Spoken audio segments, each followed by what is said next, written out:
Hey guys, it's Jesse from Project FDL.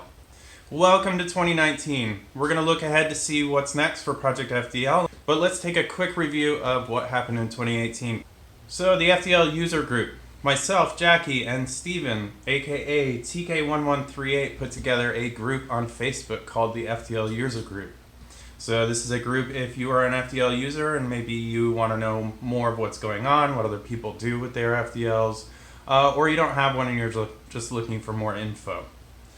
Our good friend Jangular, creator of the BTA, aka Blaster Tag Association, launched his website in the beginning of the year. And around the same time, myself, Jackie, and TK1138 created what is called the Atomic Dart League. So the Atomic Dart League is a competitive foam sports league that does things a little different than your normal 315 wars and things like that. We played our first Ion Rush games at End War last year, and we do hope to have that same presence, if not more, at End War this year. We raffled off a fully loaded FDL-2 VX, and that went to Neil McClory of Foam Dart Thunder in Scotland. That raffle was used to help fund Atomic Dart League. I left my job this year. I went from having a fairly comfortable desk job to building FDLs full time, and I am not looking back. I love every day of doing this. Big thing, the FDL-3. We launched the FDL-3 this year. It was roughly September, if I remember correctly. We launched pre-orders. The pre-orders were gone in 25 hours. Thank you guys for that. And then we launched about a month later, and we have built almost 100 of them since then. We were on 4 different podcasts this year, including the DV Test podcast early in the year. I did a solo episode with Foamcast Radio about the FDL-3 and about Project FDL. Then myself, Jackie, and TK1138 went back again to talk about Atomic. And more recently in the year, we talked to Detroit Dart Talk. The Detroit Dart League has been forming, and they are playing our game Ion Rush. And it's really cool to know that there's sort of like a sister league forming and carrying on our tradition.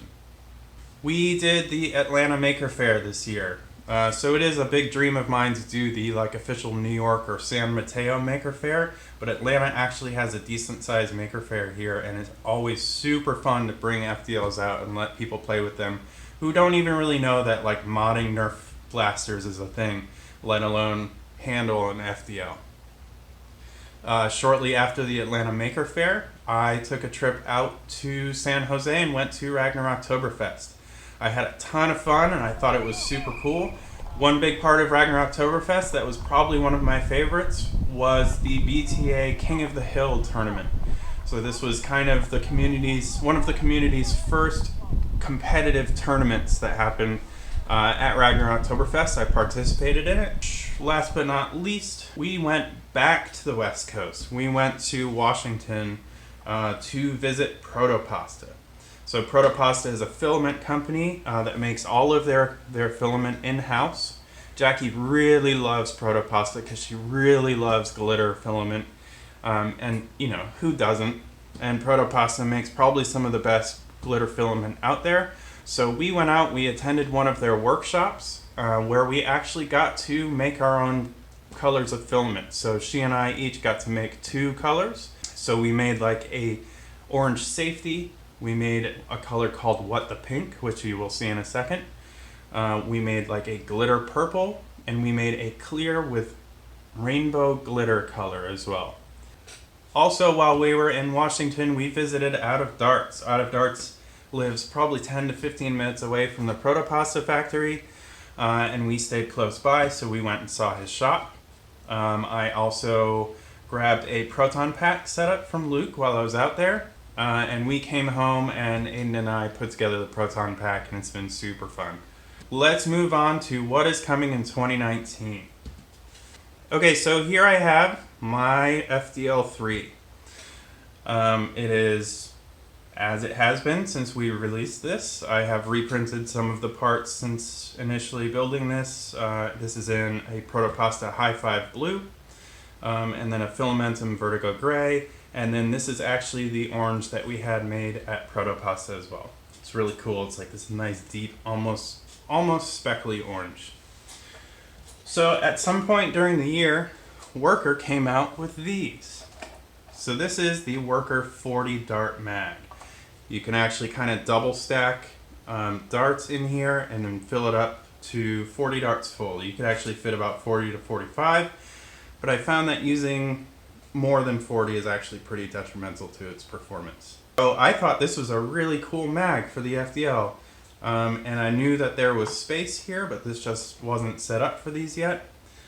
So I sat down and I designed a new magwell for this that would take the 40 dart magazine, and I took it one step further. And I said, what if you could take the two halves of an FDL-3 and separate them? So we actually, when we build these in the shop, this is basically how this goes together.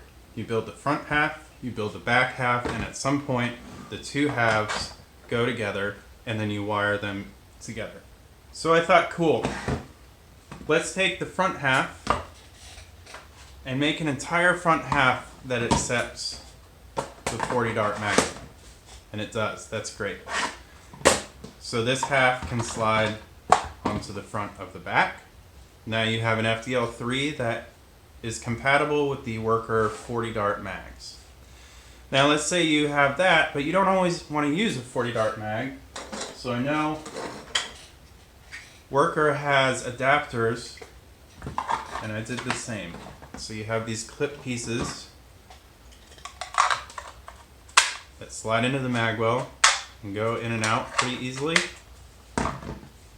And then you can put a normal magazine in there. Put those two together and you've got a pretty behemoth of an FDL-3 right there. Then, one more step. Worker came out with a short dart mag. So I made that. This is another front to go with the back, and this one accepts Talon mags. So now you have an FDL-3 that functions like an FDL-3, but it shoots half lengths. I really like this. So one step further too, I thought, cool, well this is shorter, which means it's actually less print time, so it actually works out to be a little cheaper. Could we make this any cheaper? And also, this got a little shorter too. Could we make it even shorter? So I took it one step further even, and I designed this. So this is a semi-auto FDL-3 backend. I am actually calling the front ends noses and the back ends tails. I don't know if that's weird nomenclature for a blaster, but that's what works the best. My daughter suggested that these should be called butts, and I have argued with her about why these cannot be called butts, so they are called tails. So the semi-auto back end is a geared pusher mechanism. So I really like the feel of like a Hailfire. So I designed a whole pusher, like it's like a multi-stage geared setup inside of here in order to run this pusher. It's a really nice, smooth feel, and it works really well. And then Mr. Jangular gets his coveted rev switch too, because you need a rev switch if you don't have full auto. There is a speed dial down below here, and a secondary knob inside that you can get at with a screwdriver, which is effectively your limiter. There will be a piece that goes inside that will kind of clamp into place when you put the side panel on, which will act as your tournament lockout switch. So for events like End War or something like that, you'll have that inside of there. This fits the holster panels as well. On the back you have regular power switch, voltmeter. This takes the same battery as the FDL-3, so you don't have to get a different battery or anything. And then the two connect together, so you can see that there is a battery lead right there, and there are 3 wires that come out the front. I have them tucked in here for the sake of ease of the video. But connecting the two is 1, 2, 3, and then 3 screws on the other side as well. These 3 wires connect up on the top here, and then the battery to there. So this is not necessarily like a modular system, and that's not why I'm using the term modular. This is more configurable. So you decide which blaster you want. Do you want, full auto? You shoot half lengths. Do you want to try to get something very small and lean and like easier on your pocket? Then you have this, which by the way is called the what machine. You know, and your choices go on. Do you want like semi-auto but have it to work with the 40 dart mag? I actually really like this setup too. It's kind of like strike size but takes the 40 dart mag, and it's the semi-auto back end, so it's a little cheaper and it's kind of nice. I like that one. Or do you want the, you know, tried and true, shoots long darts FDL-3? So 2019 is definitely the year for options. And as of right now, the color picker has been updated to support all of the different noses and tails. So I will put a link down below to that, as well as a bunch of the other things that I talked about in the video. Cool, we looked at that. Let's talk about motors and ESCs and some really nerdy, geeky stuff. Okay, so let's actually get inside of the FDL-We, aka the what machine, and let's look at some things in there because there are some other things that have changed besides just the design. So pop that on the stand. Okay, let's pop this top off.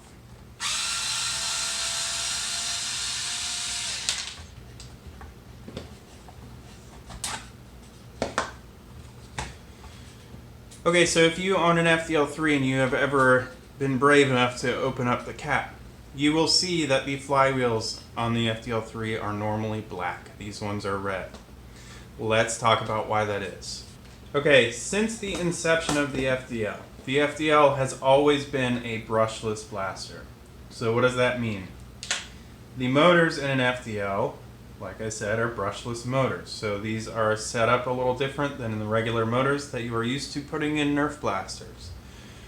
I'm not going to get into the fine details of this, but just know this black motor is actually the second type of motor that has been used in the FDL. The original one was this green motor that I really loved because it was so efficient and so small, and then it disappeared. So you know, we are constantly kind of chasing the drone market, and that is why like the green motors that we started with no longer exist anymore. So then we moved on to these black motors, which are essentially the same as the green ones, except they spin just a touch faster and they're a little bit more powerful. So these are the V-Spec motors, and we've used these in every single FDL-3 plus FDL-2 that has been made in 2018. Really nice motor. I really like this setup where there are 4 screws on the top, and then you just put the screws right through the flywheel and it mounts right onto the motor super easily and super secure. Now, ESCs. The FDL has always used these Afro ESCs. So there are 2 flavors of ESC. There is Simon K and there is BL Heli, and that describes the software that is actually on this ESC. So you just tell this ESC how fast your motors you want to spin. That translates your data into usable signals for the motor. So the whole system is like an Arduino connected to the ESC, connected to the motor. That is the base of every brushless blaster. So I've always really loved these Afro ESCs. They were small and cheap. So comparing like this, which is a Simon K ESC, to a BL Heli ESC, these ones typically spin up faster. So when you pull the trigger, there is virtually no time between you pulling that trigger and the motor beginning to spin. BL Heli has always had a little bit of a lag, so you would pull the trigger and then like half a second later your motors would start to spin. They would kick on really fast, but there was that delay. So love the Afros, use them in every FDL, every FDL-2, every FDL-3, like these have been around since the beginning. These went away too. And in actuality, all of the ESCs that use the Simon K firmware are starting to go away too. So it was time to switch over to BL Heli, which the drone market had switched over to long, long ago. Enter our new motors and ESCs. The Simon K ESCs are actually the thing that make the very familiar like boo-doo-doo boop sound when the FDL starts up. Unfortunately, we're losing that. What we do gain though is BL Heli 32. So there are 3 flavors of BL Heli. There was the original BL Heli, there was BL Heli S, and now there is BL Heli 32. And 32 means that this runs on a 32-bit processor. There is a lot of processing power in this tiny little package right there. So I really like them, and this BL Heli 32 is actually where the issue with the delay that I was talking about just disappeared. Whatever has been done differently with these ESCs, that is a problem of the past. So now we have gone back to a similar performance to the Afro ESCs, but even better. So these are 30 amp instead of 20 amp, so they are rated a little higher. They're actually smaller, which is really nice. Yeah, and I really like those a lot. So that is the ESC that we have moved to. Now, motors. These are Emax motors. And these are a little different because they have a prop shaft. So most brushless motors are made in order to put a propeller on top of there. And typically they have just a shaft down the middle that the prop goes on, and then there's a nut that tightens down on top of there. These are pretty bountiful. I can go order hundreds of these right now if I want. These are little monsters. These things are super powerful. Now the traditional FDL motors are 2300 kV. So kV is a measurement of RPM per volt of the motor. So that means this spins at 2300 revolutions per minute per volt that you have. So a 3S battery is roughly 12 volts. You multiply 2300 by 12 volts, and that is how fast this motor spins. The Emaxes are actually 2600 kV. So that means that these can spin a little faster. They don't really need to spin a lot faster because the flywheels and everything are tuned actually really nicely for this 2300 kV. But I wanted a little more headroom. You know, we're putting half lengths through here now, which don't shoot as hard. So the idea is to set ourselves up so that we can move on with half lengths. And also, if there's maybe like a dual stage setup at some point in the future, it's nice to have something on your last stage that spins faster than your first. So again, the red flywheels. These flywheels are red because they're actually printed in PETG. And every FDL-3 is going to have PETG flywheels from now on. So with more power comes more responsibility, and this responsibility comes in the form of heat. So these things are definitely more powerful than the V-Spec and the green motors that we're used to, and they put off more heat. So to combat that, I have put in ventilation holes on the side of the cowls now. So every new FDL-3 will have these kind of scales on the side that allow air to move in and around the kind of chamber that the flywheel's in, because this little chamber is closed off from the back of the blaster. So, you know, there is a little air pocket right there that needs to have fresh air and stuff moving in it. So I put that in there, and I've also started printing the flywheels in PETG. PETG has a higher like warping temperature, so these can stand up to the heat that these motors put off. I've been able to print those really well and really balanced. I really like these motors. I really like the ESCs. I really like all the new setup, and everything is nice and small and compact.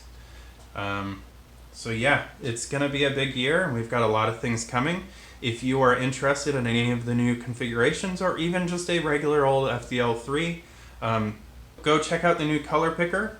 Be able to configure all of the different front and back halves. This one we affectionately call the FDL Wii because it is so small. Cool, thank you for watching. If you want to know any more about us in general, go to projectfdl.com. We are on Facebook very consistently under Project FDL. That's usually where we do most of our announcements and, you know, post a lot of pictures and stuff. Most of our pictures go to Instagram and then get copied to Facebook. Like I mentioned before, too, if you have an FDL or you want to know more about FDLs from other FDL users, check out the FDL User Group on Facebook, and we will see you soon. Take care.